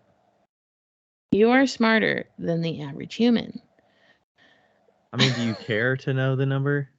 Yeah. Are No, you saying she but doesn't want to say it because of other vendors would get? other vendors get all pissy with her, yeah. But that's not her Like, fucking fault. I know, but that's how it is. But I will say, like, I think it's just good to like open up a dialogue and open up a conversation and just kind of be like, I never know what people's shows are that are good is, you know? Like somebody's show that's good could be $200 versus somebody's show that's bad. And like I asked somebody this week and I was like, how did you do yesterday? And she's like, really bad. I was like, well, how much did you do? And she goes, I don't even want to say. And I was like, that's cool. That's cool. Like if you don't want to say, that's fine. You know? Like Do you kind of offer her a little something so she feels more comfortable? in that particular instance, it was a different situation. Not But that you need her to answer, but you could say, "Yeah, I felt like this traffic was a little slow. I wasn't as impressed. I sold a little over $300." yeah, I don't know if I would have said, I don't think I said $300. I was like, it's really slow. I did bad yesterday. you Yeah. know, but Are you more comfortable sharing if it was a bad day or if it was a good day? probably if it's a good day. It's a good day. Yeah. Yeah. Do you Yeah, probably if worry it's a good that day. I'm sure there's some people that also your good day is like a bad day for them. So, Exactly. So you never know. but that's why it's relative and that's why you kind of talk with them about it if you're interested. You could just be like, "Hey, I'm still getting the hang of this show. I've never done the show before. Was this a good show for you today?" Yeah. And if you're comfortable, I'm curious. Would you also be more comfortable talking with another person of your medium versus Yeah, talking to a completely different person? totally. But I think it's really important to, like you said, it say, if you are comfortable, I'd love to hear what kind of sales you actually get, you know? Um, because some people just be, I'm not comfortable with doing that. And you say, cool, that's fine. And then change the subject and be like, what kind of pudding do you like? Like, just change it quickly. Alrighty then. Alrighty then. um, yeah. Hi, how are you doing today? Alrighty then. I was trying to remember that whole thing. One time I watched Ace Ventura: Pet Detective in art history in college, and everybody behind me was watching it with me because I was the one with the laptop and it was on mute. Oh, I thought you meant you're watching it in the class, not like on your laptop. I thought you No, meant as a class. I was on my laptop Oh and we were God. watching Ace Ventura: Pet Detective, and she was like doing like a lecture, and we were watching it on mute, and it was so hard not to fucking laugh, like when he's in the elephant butt. When nature calls. Oh yeah, it was When Nature Calls, not and is it the first one? No, Ace Ventura: Pet Detective is the first one. The First one, second and one is then called Ace Ventura, When Nature Calls, I think. Pet Detective When Nature Calls or something like that. My favorite part is, I think it's in the first one. Because Slinky, Slinky, everyone loves Slinky. I don't remember that part. Well, he does it at the top. He like goes to the very top of the temple. That's got to be the second one. And then he drops the Slinky down the stairs, and then it stops on the last one. He's like, I gotta remember that. Come on, you gotta be kidding me. I'm sure he like gets down there right at the floor level and is like yelling at this Slinky doing that. Yeah, and he's like hopping down the stairs. Slinky, Slinky, everyone loves the Slinky. My favorite part is in the first one when he's outside on the landing with the door and he's screaming and he's opening and closing the door.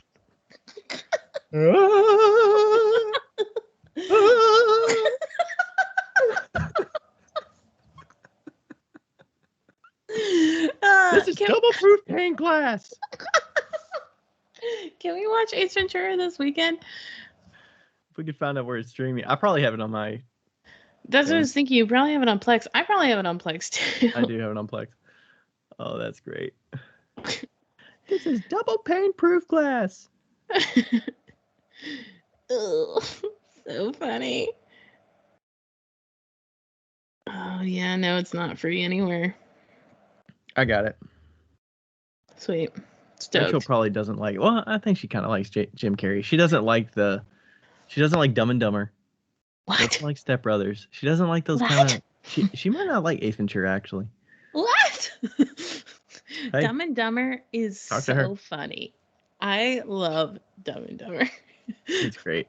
We watched it so much as kids. Like if hilarious. it's dumb humor, I'm all for it. If it's dumb smart humor, not for it. Like if it's awkward humor, I can't do that. But what's an awkward humor? What are you talking about?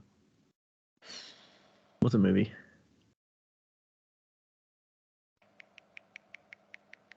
I think like Monty Python's kind of like awkward humor. I feel like that's a little bit. Monty Python's dumb humor.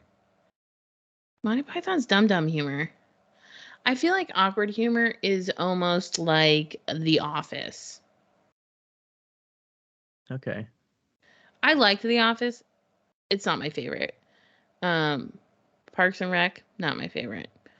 They don't hold up as much as the first time I watched it. The Office, I feel like holds up. Parks and Rec, I'm like, a little bit like I don't like it as much as Seinfeld. Love, you know, classic. I think that Parks and Rec, The Office was kind of in that time period where it was really popular to do that, so it really shined in that period because it wasn't as popular and it was like a newer way of doing the show. Yeah. I don't know. Like any movies that make me feel awkward and I'm not even in the movie, those are hard for me. Some of the movies that come to mind are like the Wes Anderson ones. Those feel awkward, but those are like comedies. Oh no, like I love Wes Anderson. Moonrise Kingdom and like Budapest Hotel. I'm like, fucking these love are just those weird. movies. It's like too artsy for me. I don't. Yes, it is too artsy for you. Like Sunshine Cleaning, love Sunshine Cleaning. Little Miss Sunshine, loved it. I don't know. Now I can't even think about it. I guess like maybe I just like dumb humor when it has like Jim Carrey. I love Jim Carrey. So The Mask. Yep. Love that one. So anyway, should we just call this one quits? I feel like we got to talk about something else. We're questioning this on the fly. We're 1:25 into this fucking thing. People are going to get an hour of bullshit and 25 minutes of answering questions. We got to give them something else, Becca. Okay. Well, what we had planned for today.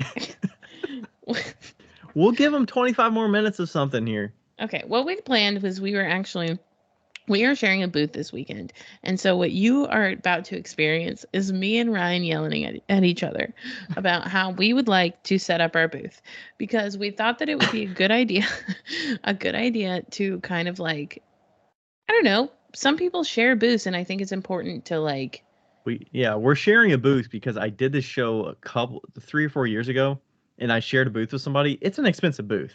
We paid for a corner. We also paid for a corner. Paid for a corner last time.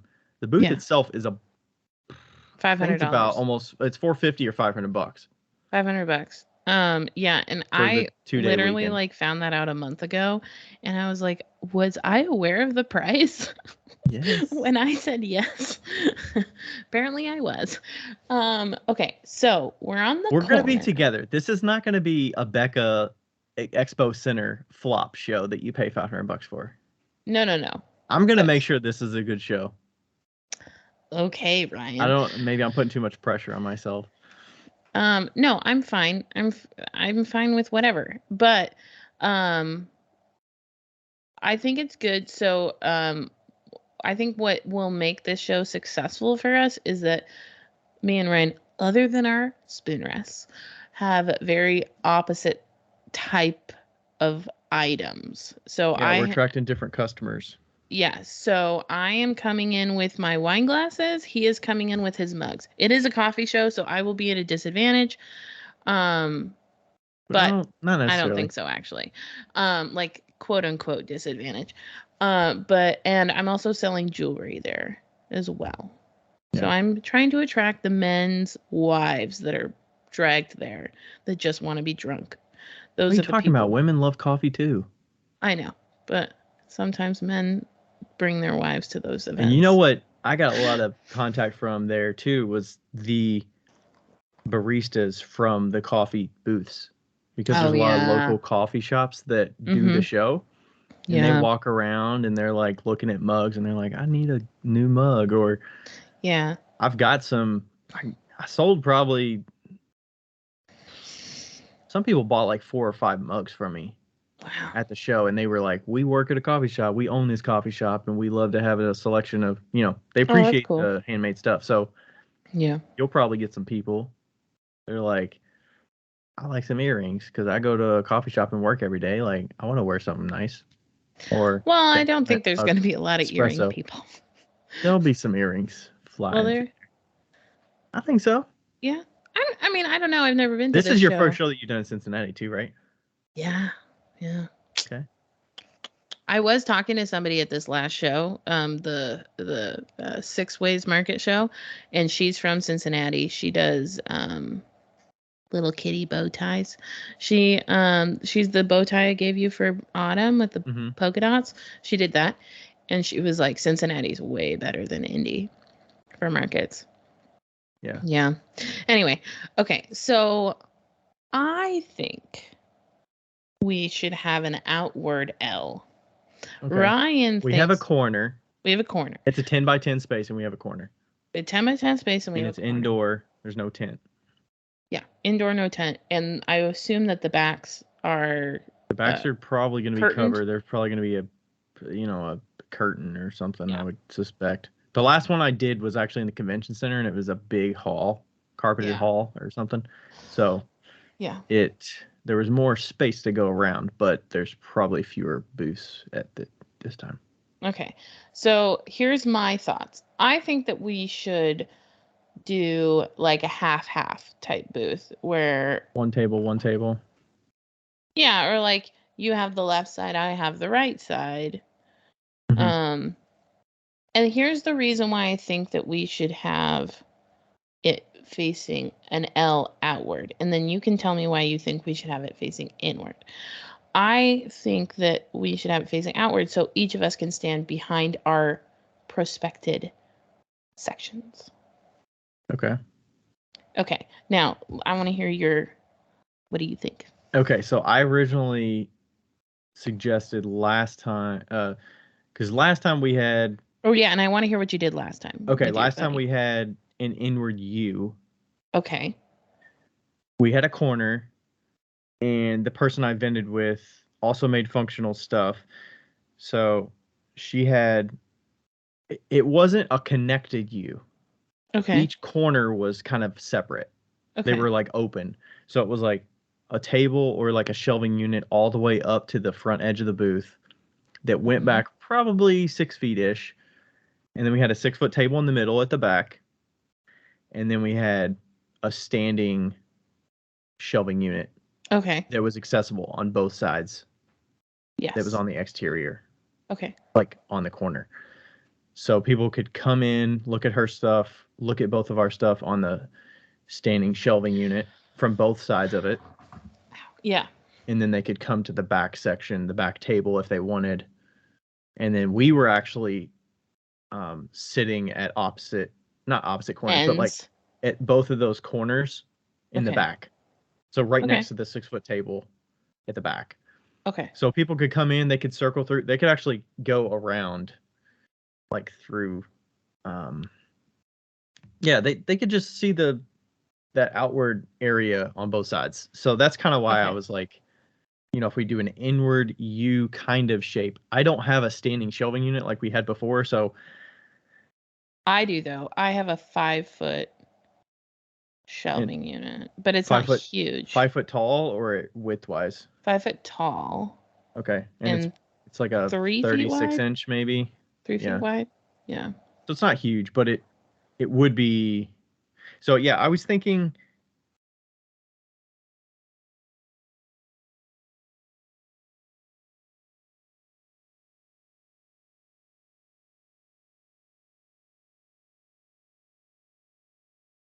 And 6-foot table across the back, and then do this in the back. We could sit behind it or sit next to it or whatever, and then do the standing 3 foot by 5 foot, shelving unit at the corner of the booth. So something that's going to grab people's eyes to come to that, look at that. Maybe I have a couple shelves and you have a couple shelves or what. I don't know how many shelves are on it, but maybe have a little earring display on there to get some eyes to that. And then I have some different forms, like a cross section of my forms on it. And then that draws people in to look at that and then go to the different tables that have more of whatever they're looking for. More of the things. I just worry that the shelving unit is going to be bumped or knocked or something. But right. But if it's stable enough, maybe it's not an issue. But that's what I was thinking. How have you been doing your shows recently? Have you been doing your outward If possible, U? I've been doing an outward L. If I have people that can get around on the outsides of it.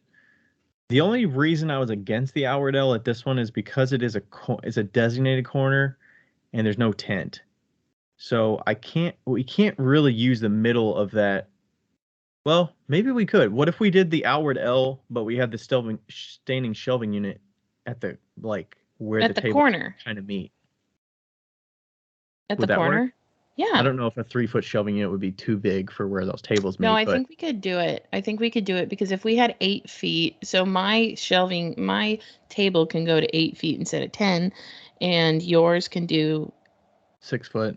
Maybe 8 foot.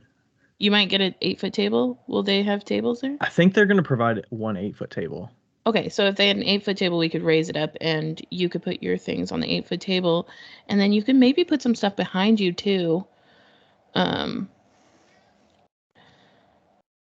just wanted to make sure that we were. I see the benefit of the outward L because people don't have to walk into the space. Into it, yeah. You can just approach it, and you're already in the walking path. And it's also going to depend a little bit based on how big the space is that we're in entirety. So are people making big laps to get around the booths? If there's not a ton of booths in there, and if it's in the space that I think it's in, which is where the Crafty Supermarket is and Music Hall, it's like a kind of like a subway where it's got like an arched ceiling. Okay. Like a tube kind of. Yeah. And it's really decorative, and then it's all wood floors, and there's normally I think there's usually 4 sections of tables.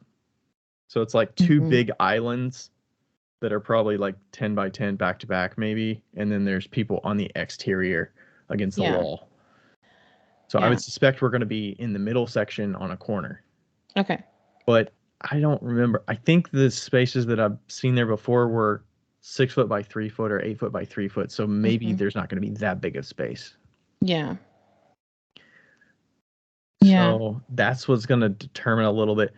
I also tailor it based on where we are. Like, if we're the first thing you see when you walk in, maybe I'd be more willing to do an inward L Yeah, than an outward L. But if we're on the back side, outward L all the way. outward L all the way. I think that the outward L would.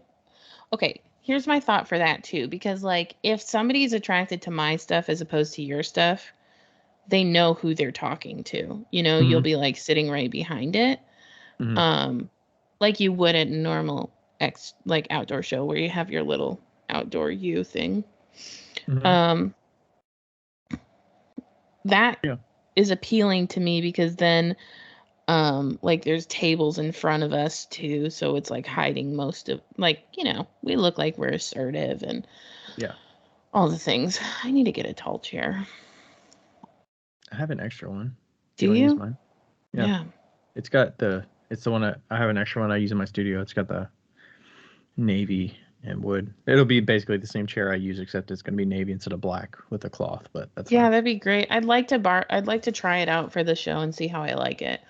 I'm curious how it works for you because you're shorter and it's a higher chair. So, like, you really will have to, like, get Get up into it. into it. Yeah. Yeah. No, I'm aware.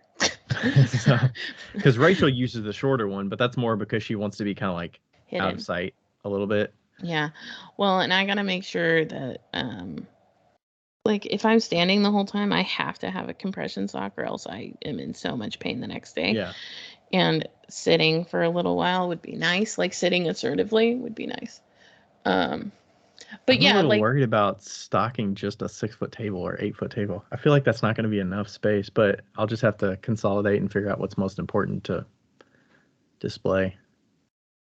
But I have a good idea what I'm going to put out. So mhm.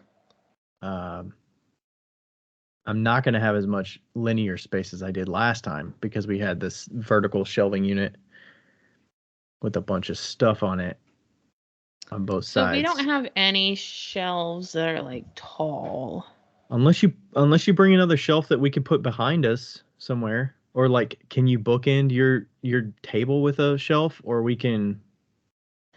Let me text Rebecca and see if I can borrow some of her shelves. And I don't really want to put shelving on top of the table, like a big shelving unit Right. on top of the table. Like, I know Yeah. you've done that with your tabletops, but you're gonna focus on the fairly chest level kind of stuff, right? It's not gonna be a bunch of vertical space on top of the table. Yeah.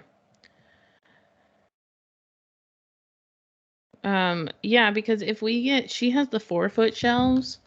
She has the 4-foot shelves. If we get 2 of those, what we could do is set it back a little bit in the booth. So Mm-hmm. if you have a 6-foot table and then I have a 6-foot space and then we corner up and then at the ends of those spaces have 2 shelves.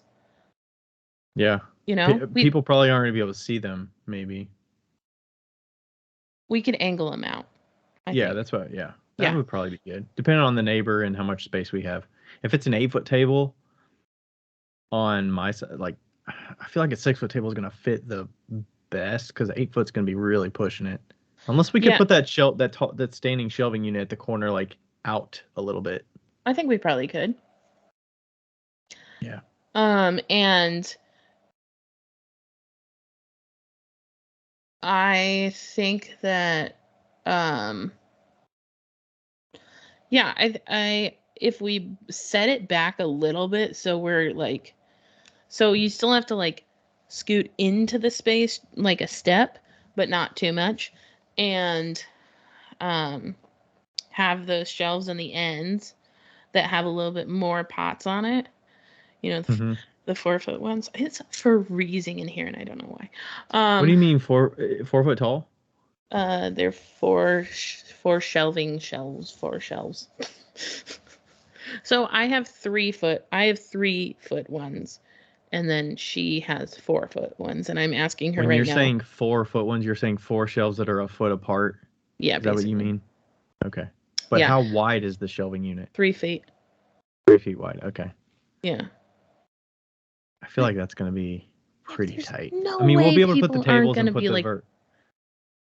Otherwise, we could always put one shelving unit behind us that's like kind of backstock-ish of like, hey, I'm looking for like, what other mugs do you have or something. Like I would put a set of maybe 15 other mugs on the shelf behind us if people like, oh, I like the look of that one or something. Yeah. Damn it, I was just at their studio today. But yeah, I'll see if I can grab those from her. What do you think you're gonna focus on putting out, like percentage wise? Are you gonna put like 70% earrings, 30% pots, or 50-50 or? Like, did you see my booth this weekend? Mm-hmm.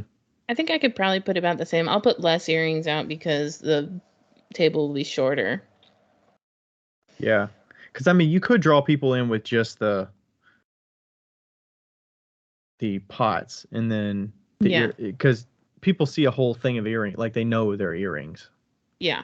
You could probably put a cross section of different types of earrings. You might not need to put. I put the pots under the earrings too, so that it draws, like the fancy ones, so that draws people in at least. Did you post a photo of that?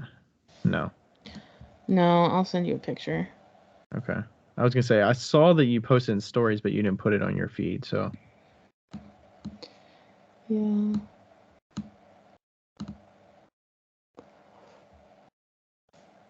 I feel like people like the show pictures with all the pots and the pieces because it kind of gives you a nice little look of what you have to offer. Yeah, so that tabletop is 8 feet, but it can collapse down to 6 feet or 4 feet. Okay. Oh, so you're going to use that on your side? Mm-hmm. Okay, gotcha. And then is there space underneath those to put stuff on? Underneath? Yeah. Like storage? Yeah. Mm-hmm. And then the shelving unit on the right-hand side, that's the one you're going to bring with you? Yeah, or we could even put pots on the bottom shelf of that too, if we really needed to. It's just hiding some risers, that's it. Oh, okay.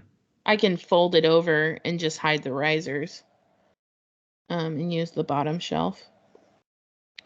So, yeah, okay. Because I'm going to use I'm going to put all my shit underneath the table. I'm going to have a regular table with, a 1.5 or 2 feet space underneath it with a tablecloth all the way down to the ground. So, yeah, I think I feel like you need more pots on the top of the tabletop just so people don't turn a corner. They don't see it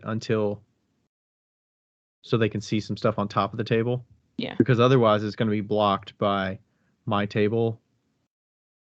Or what height is that table at? Is that at like 36 inches or is that? Yeah. Okay. Yeah, it's the same. It's like a 3-foot table on risers. Okay, gotcha. Yeah. So, yeah. What was I gonna say? I don't remember. It doesn't matter. But we'll only need one paper roller. One paper roller, yes. Okay. Do you want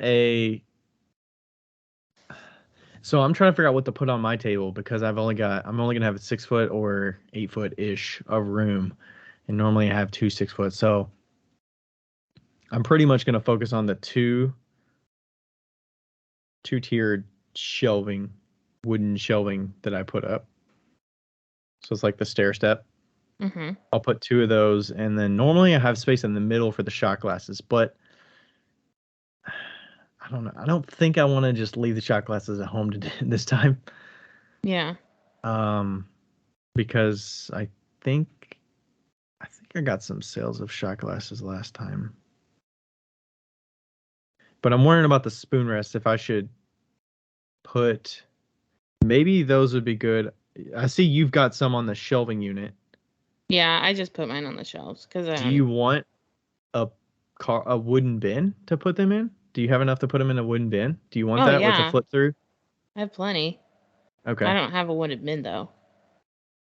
Like instead of sitting them out flat like that? Yeah. Because people can flip through them. That's how I display mine. We should just put them together and see who likes them more. I don't know how I feel about that.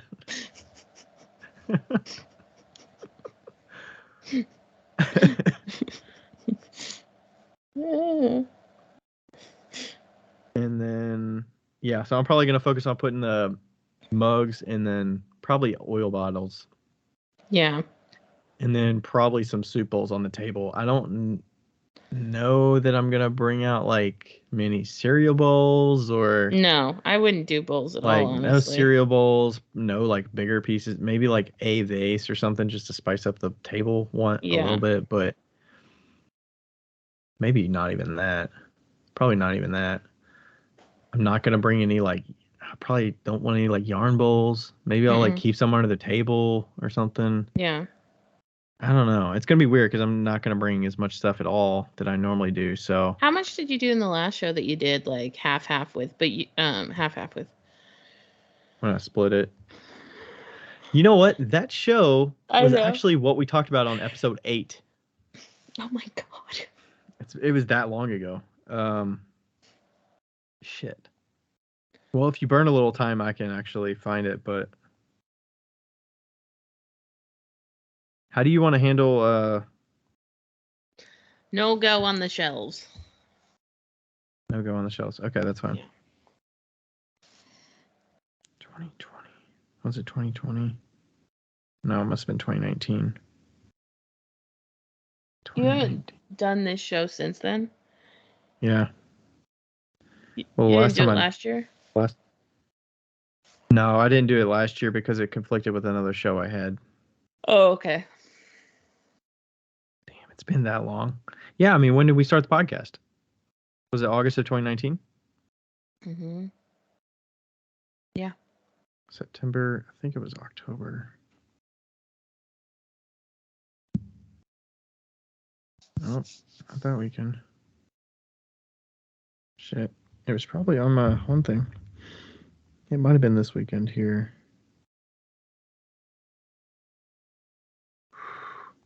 It's fine. Don't worry about it. I think it was about $1,500. Okay. Cool. I expect it'll be. I hope that I can sell 2,000 here. Okay. I don't expect that for me, but that's fine. I've stopped expecting a lot I from think me. I think you'll sell. I think you'll sell at least 900. Hopefully, 1,500. Yeah, that'd be nice. That'd be fucking nice. I think a good goal would probably be 1,000. Since you've never done a show in the city. Never. And plus, you're not really sure with the pieces you're bringing how the market's going to be for that those items. So yeah, it's so up in the air, and the jewelry's so new. Like I felt like I sold almost more pottery than jewelry at the last show, which made no sense. And but I mean, like I had good people had good things to say about the jewelry, but yeah, they really. Do you feel like you have to display your work based on what you make the most of? Like if you're making 70% of your work in jewelry versus 30% pottery, do you feel like you have to display 70% jewelry, 30% pottery, or not necessarily? I like the jewelry, so I like to display it more. Mm-hmm. And I want to get to that, so I think that that's why too, because like I'd want to get to mostly jewelry eventually. Yeah. What if you could sell more by displaying more pottery? Like, would you adjust it after the first day if you weren't selling as much jewelry? Would you adjust your table potentially a little bit? Because I feel like with the number of jewelry vertical things you have, you could display half a table of jewelry, the tabletop, and you still have a lot of jewelry on display. Oh, for sure. Yeah. And it's like all customary too. I like take it all off, so I'm going to put it all on there when I get there. Plus, it's so nice that you can store them in the little contraptions you have now, the little plastic. I know. It takes a little bit more time setting up, but honestly, so worth it. I mean, when you can get, you can fit all of your jewelry within the size of like one of those Rubbermaid bins, probably, right? Yeah. I mean, it's like the little, I can put those little bins sideways too, you know? You can like. Oh, yeah, they're not going to like fall out or anything. Mm-mm. I bought like extras so I could like put stuff from here. in them too, because they're going to be great for van life. Yeah. I also want to put my own jewelry in them when I get into van. I was like, oh, that's so smart. Oh yeah, that'll be great. Put my own jewelry in it. Like, that's so smart. Yeah. Oh.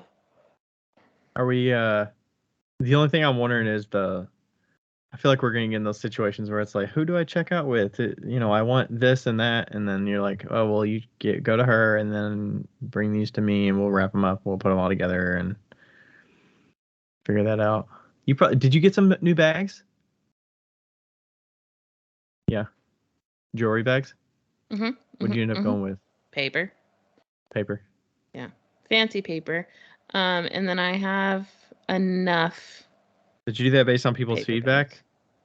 Or yeah, did because you people are total bitches about using canvas.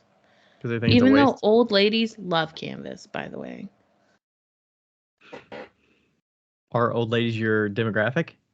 No, but I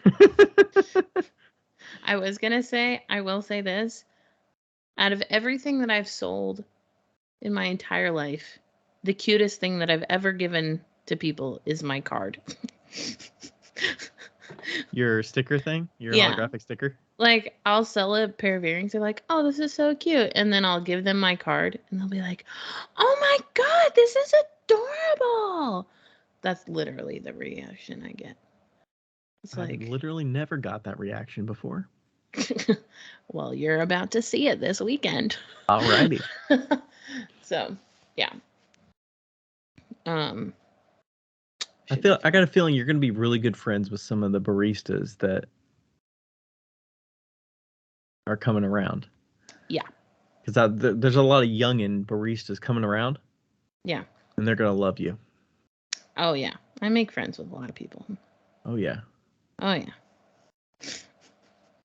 And I think I know at least 3 of the different coffee shops that'll be there. So I sell wholesale mugs to one of them. I've sold other mugs to another one. And then the other one, the owners just bought a bunch of mugs from me, the last one we did. Nice. I'll be able to find some good tea as well. Queen City Clay's going to be there. They'll have a selection of mugs as well. They were asking different artists that do gallery sales with them. They were like, hey, we got this coffee sale event coming up. We're a little low on mugs. Do y'all have any mugs you can, spare and just price them and put your name on it and stuff? Yeah. I was like, sorry, I'm going to be at the show. I don't have any to spare. None to spare. Not a square to spare. Not a... Yes. Yeah. Okay. I have an early morning tomorrow because I gotta get... We gave them more than 20. I think we gave them a little more than 25 minutes there. Was that right or was that right? It was kind of boring. Let's be honest. It was not boring. It was kind of boring. Whatever. Let the people decide. Most people didn't even make it this far, Becca. That's just so true. And some of you poor people have your hands in clay and you can't even turn it off, so I'm sorry. They wanted to. They're like, can I just hear the outro already?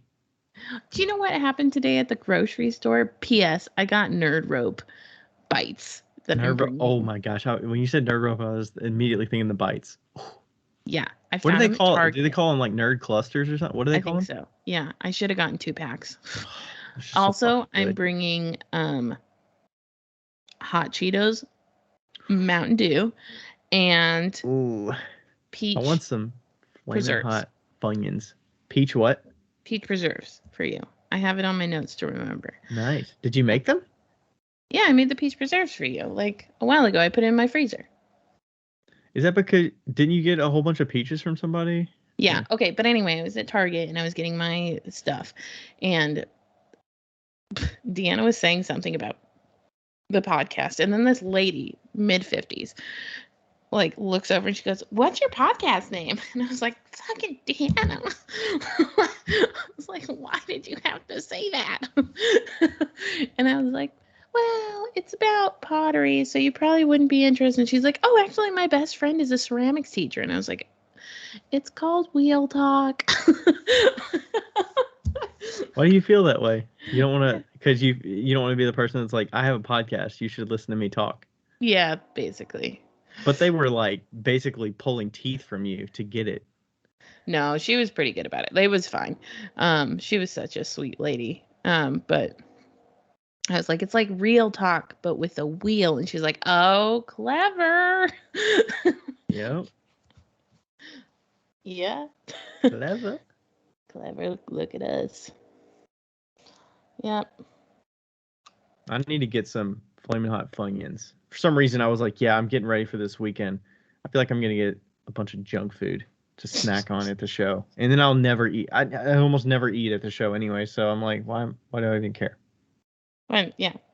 I eat lunch. Or I don't know, this last show, because I was bored as shit. I eat so much food. But lots of pickles. Lots of pickles. But yeah. I don't know. I have so much extra money in my bank account right now. It's crazy because I was at my parents' house for the first half of the month. Oh, right. You didn't have to buy any groceries or anything. Oh, I did. I bought them groceries, but like I didn't buy a ton. Like, when I filled up my dad's car with gas but like still I spent less than I normally spend. And so I have like $600 left for the month, I think. Let's look. Okay. Are the consultations still going strong? Medium. I had 4 this week. 2 of them, one of them I had to reschedule, and then I have $700 still for the rest of the month. Seems good. I mean, you still got 10 days left, 11 days left. No, it's great. But to put in perspective, my monthly budget is $1,000. Wow. But are you like saying to yourself, I need to spend some more? Or are you like, I'm just saying, we got a little bit of a head start for next month because I did well this month? I'm just saying, hey, I can afford lunch out. Okay. That's not blowing money, but hey, treat yourself a little bit. Yeah. Not blowing money, but like, hey, we're not on a tight moment. It's not tight, But I'd like to use $500 of that, if I can, to buy the kiln, to help buy the kiln. So. Okay. Yeah. And then we'll see how the sales shake out this weekend. Yeah, if it's a $2,000 weekend, buying it immediately. Buying it immediately. You're like, on the way home. Yes. It's gonna happen. And you got a consult this weekend with Erica. And she's making us mashed potatoes and fried chicken. Yummy. That'll be good. I told her we should it would be funny if we made a reel where it was her throwing and we were on each side of her and just like shouting at her. Like fake shouting at her. She's just like freaking out as she's throwing, like. Yeah, we'll see how it goes. Intense throwing session. No, you're gonna have to either get out or shut. You no, can't I'm not talk. gonna be in there. You can do what you need to do. I'm not even gonna be in there. Sweet. I think we're gonna have to lower the wheel though, because she probably wants to sit and throw. Yeah. So. All right. Anything else, Becca? Nope. Looking forward to seeing you. Yeah. It's been a bit. It has been a bit. I'm definitely excited to see you guys. So. Alrighty. Well, I'll see you tomorrow. See you at 3. All right. Thanks everybody for listening. We'll catch you next time. Bye. Bye. Everyone loves a slinky. I gotta have a slinky. Slinky, slinky, go, slinky, go.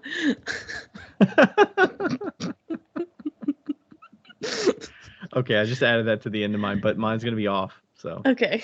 I was about to do the Ace Ventura, like.